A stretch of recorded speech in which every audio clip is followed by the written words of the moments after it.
Cette semaine, je reçois Mathieu Franqueur, un intervenant auprès des personnes en situation de handicap depuis maintenant plusieurs années.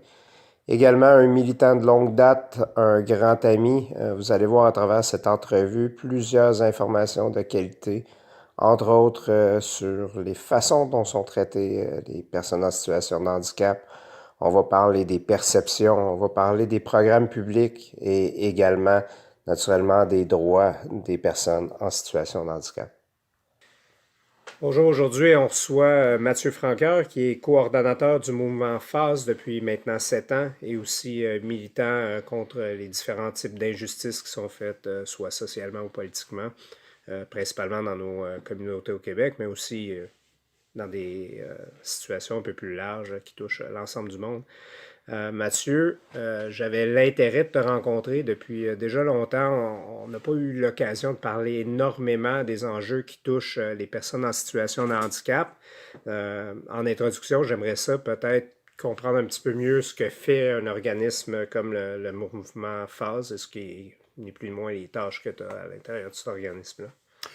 Ben, le mouvement FAS, pour que les gens comprennent mieux c'est quoi, c'est le mouvement des personnes handicapées pour l'accès aux services, une coalition de groupes et d'individus qui existe depuis une quinzaine d'années, qui lutte surtout pour avoir des meilleurs services en santé et services sociaux pour les personnes handicapées ou en situation de handicap et leurs familles, leurs proches.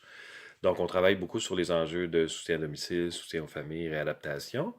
Mais comme on est une coalition de mobilisation, d'éducation populaire, et de pression politique, ben, on touche aussi à d'autres enjeux, comme des fois le transport, le travail, les questions d'accessibilité universelle aussi, évidemment. Mais on est vraiment une organisation de mobilisation dans le Grand Montréal aussi, peut-être le souligner. Et on travaille en déficience physique, déficience intellectuelle et troubles du spectre de l'autisme, donc toutes déficiences. OK, d'accord. Et si on fait vraiment un bref portrait de la situation, peut-être au moment où il n'y avait pas d'organisme à aujourd'hui, tu dirais que le progrès qu'on aurait fait, est-ce qu'il est quand même significatif? Ben oui et non, c'est-à-dire que dans les années 70, si on monte à là, on partait d'à peu près rien, parce que les gens étaient soit en institution, soit à la maison cachés, autant en déficience intellectuelle qu'en déficience physique. Il y a eu toute la période de désince qui a fait que les gens, on les a vus dans l'espace public, on les a vus dans la rue, on les a vus tranquillement dans les services sociaux pour tout le monde, services de santé. On les a vus un petit peu dans le milieu d'éducation, un petit peu dans le milieu du travail. Puis, dans les années 80-90, il y a eu vraiment une espèce de développement de services et d'intégration, d'inclusion qui a été très importante pour toutes ces personnes-là puis leurs familles. Puis, depuis ben, les années 2000, comme à peu près dans tous les programmes services, dans les enjeux de services publics, de programmes sociaux, ben, il y a eu une baisse des financements à cause de toute la politique du néolibéralisme qu'on connaît bien, les déficits zéro, etc., etc. Donc, ce qui fait que il y a eu moins de services, moins de développement, donc il y a eu des avancées qui ont été arrêtées. Entre autres, l'intégration en éducation. À l'origine, on avait dit il y a des classes spéciales, mais il y a aussi intégration dans les classes régulières. Puis là, dans les années 2000, on a coupé dans les professionnels, dans les personnes qui accompagnaient ces gens-là dans les classes, dans les écoles. Fait que là, on a retourné soit les gens à la maison, on les a mis dans des écoles spécialisées, fait que l'intégration était moins visible puis moins réelle. C'est un exemple. Puis au niveau du travail aussi, c'est la même chose. Il y a eu des programmes des années 80-90 de financement, par exemple, des places en milieu de travail, qui ont été plafonnés éventuellement, puis diminués de plus en plus.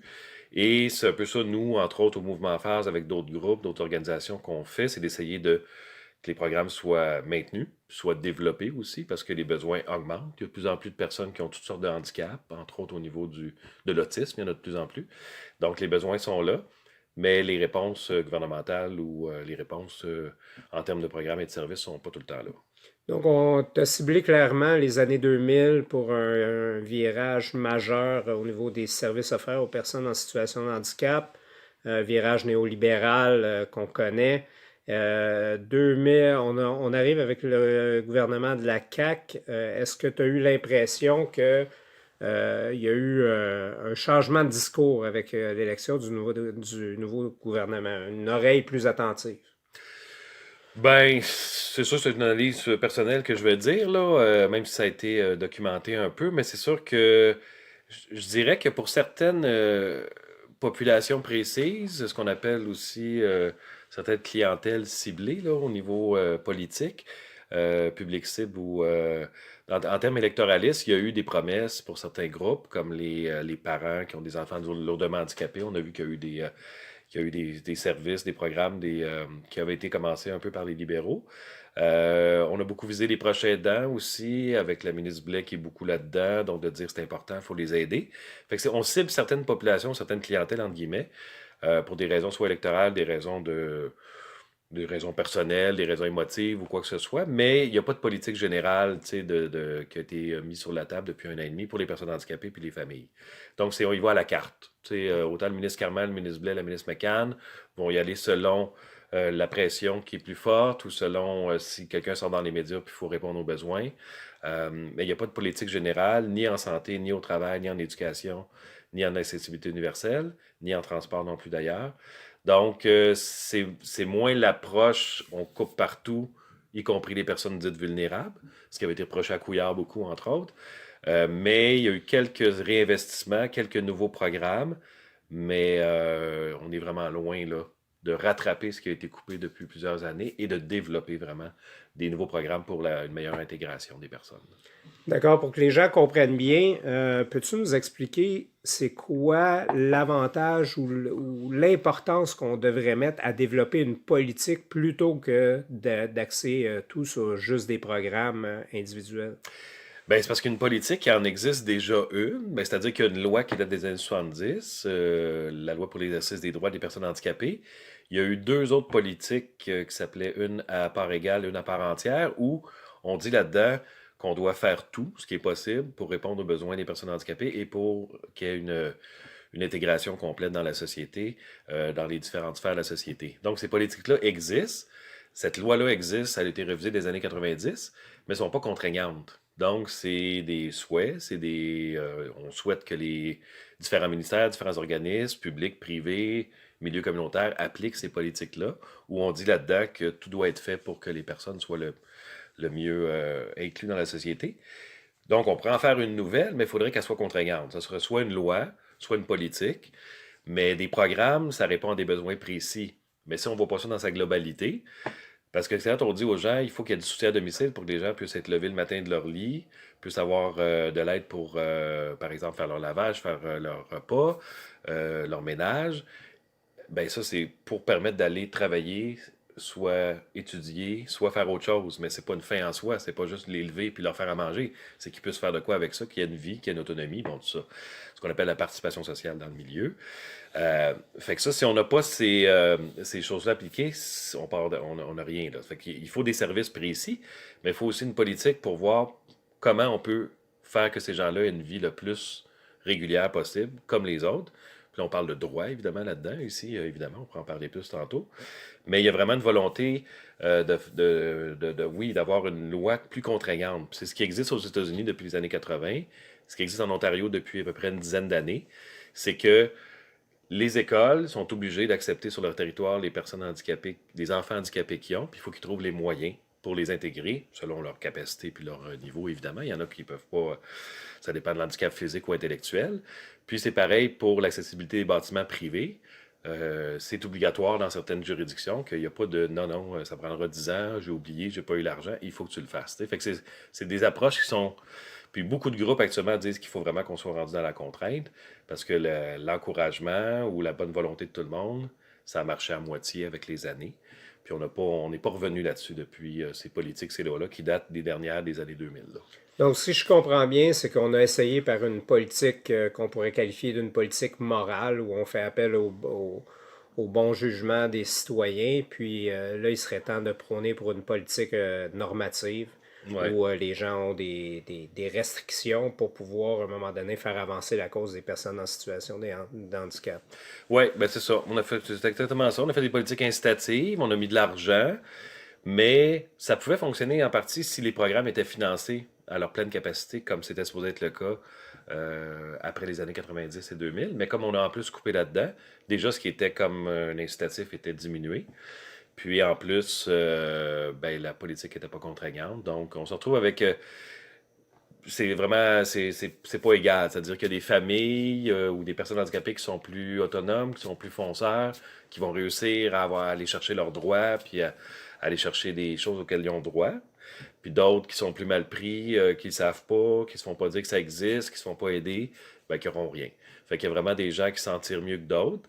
Puis c'est encore, on revient sur l'individu là, qui doit se débrouiller dans le système, avoir accès à l'information, faire des pressions sur le réseau, la santé sur son député, sur sa municipalité pour avoir quelque chose. Et c'est toujours à l'arraché. Donc, c'est rarement gratuit, c'est rarement automatique. Puis ça, la volonté des lois et des politiques, c'était ça au début, que ça soit automatique. Et on disait même dans les années 80 qu'il y avait un principe de compensation, c'est-à-dire que les gens, c'est pas parce qu'ils étaient handicapés qu'ils devaient être exclus, puis qu'ils devaient payer plus pour avoir droit à des services ou pouvoir travailler ou étudier. Ça devait être la responsabilité collective, finalement, que ça soit accessible à tout le monde. Il y a un élément que tu as souligné, puis qui me fait percevoir que les années 80-90 versus 2000, 80-90, c'est très intégratif comme modèle. Mhm. Les années 2000, tu as l'air de nous dire que c'est un combat qui devient individuel. En contrepartie, ce que j'entends dans le milieu de l'éducation, par exemple, c'est que de plus en plus, les classes intègrent des personnes en situation de handicap, principalement des problèmes au niveau cognitif. Il y a plusieurs personnes qui critiquent ce modèle-là d'intégration. Mhm. Justement, pourrais-tu me clarifier le tout? Parce que j'ai l'impression qu'il y a de l'intégration, mais toi, tu sembles me dire que le combat, au contraire, on en fait des combats individuels. Ben, c'est que c'est sûr qu'au niveau, peut-être le milieu d'éducation est un peu différent des autres secteurs, là, parce que vu qu'on parle des enfants, puis c'est drôle parce qu'on ne dira jamais à un enfant, bon, ben là, tu as 7 ans, tu es supposé être en deuxième année, mais tu viendras l'année prochaine, on n'a pas de place pour toi. Tu sais, ça se fait pas vraiment, tandis que dans les services sociaux, on peut dire, ben, ton adaptation de logement ou ton intervenant qui va s'occuper de toi, ça peut être dans un an, c'est pas grave, ça, Ouais, on peut le d'accord, faire. Fait qu'en d'accord. éducation, c'est sûr qu'il y a une obligation de rentrer tout le monde dans le système. Mais je te dirais que oui, c'est un débat d'ailleurs aussi qui prend toutes sortes de tournures d'ailleurs avec les syndicats, entre autres, de l'enseignement, qui militent beaucoup pour que les classes soient plus petites, que les professeurs aient plus d'aide de professionnels pour les enfants qui ont des difficultés ou des difficultés d'apprentissage, de comportement. Mais en même temps, euh, le modèle des écoles spéciales, donc qui sont à part, il y en a même qui parlent de ségrégation dans le milieu des personnes Mhm. handicapées, peut être bon pour certaines populations très très lourdement handicapées, mais en général, pour la participation sociale, pour l'évolution des enfants ou des jeunes, c'est pas une bonne idée non plus d'être à part complètement. Déjà qu'ils sont dans la société souvent parce qu'ils sont beaucoup avec leur famille, ils ont moins d'amis, ils ont moins de vie sociale. Mais tu me corrigeras, au-delà des personnes en situation de handicap, le fait d'intégrer ces gens-là au système permet aussi de développer une conscience sociale pour les gens qui sont dits, entre guillemets, normaux, là. Oui, oui, tout à fait. Ben pour les oui.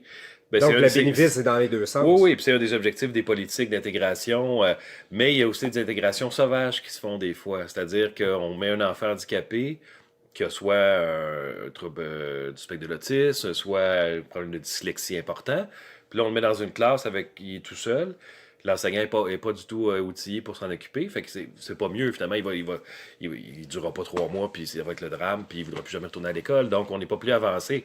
Donc l'équilibre, c'est pour beaucoup de groupes avec qui on travaille, c'est pas les classes spécialisées, c'est pas l'intégration sauvage, c'est l'intégration comme organisée.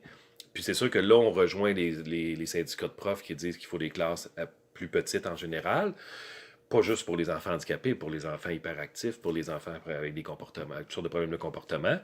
Puis on comprend que les profs sont débordés, là, puis que c'est compliqué là, d'avoir toutes sortes de diagnostics. Puis en plus, l'autre élément très important de l'éducation, c'est que les diagnostics se font de plus en plus.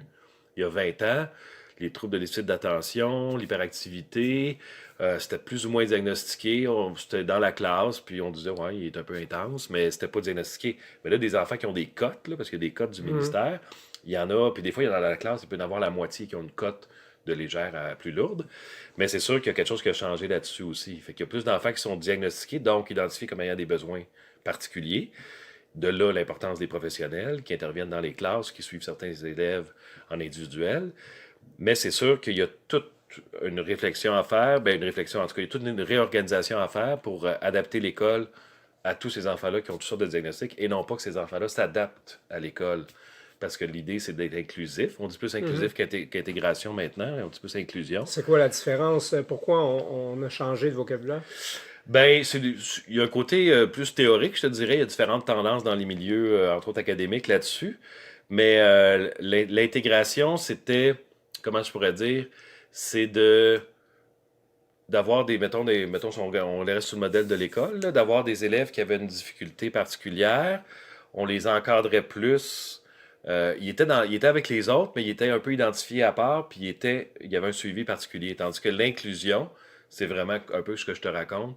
C'est-à-dire, on les met avec tout le monde, puis là, c'est à tout le monde de s'adapter à eux. Tu comprends? C'est ça un Oui, peu la oui, nuance. tout le monde Ouais. travaille ensemble C'est dans un ça, même exactement. objectif. Mais D'accord. l'un peut être bon comme l'autre, dépendamment des situations et des handicaps aussi, là. OK, OK. Euh, il y a deux éléments que j'aimerais amener au niveau plus spécifique universitaire. J'aimerais avoir peut-être ta position là-dessus. Puis sens-toi bien à l'aise si c'est des éléments que tu maîtrises un petit peu moins. Euh, J'entends deux commentaires fréquemment à l'université. Le premier commentaire que j'entends, c'est on exagère, on surévalue le nombre de cas.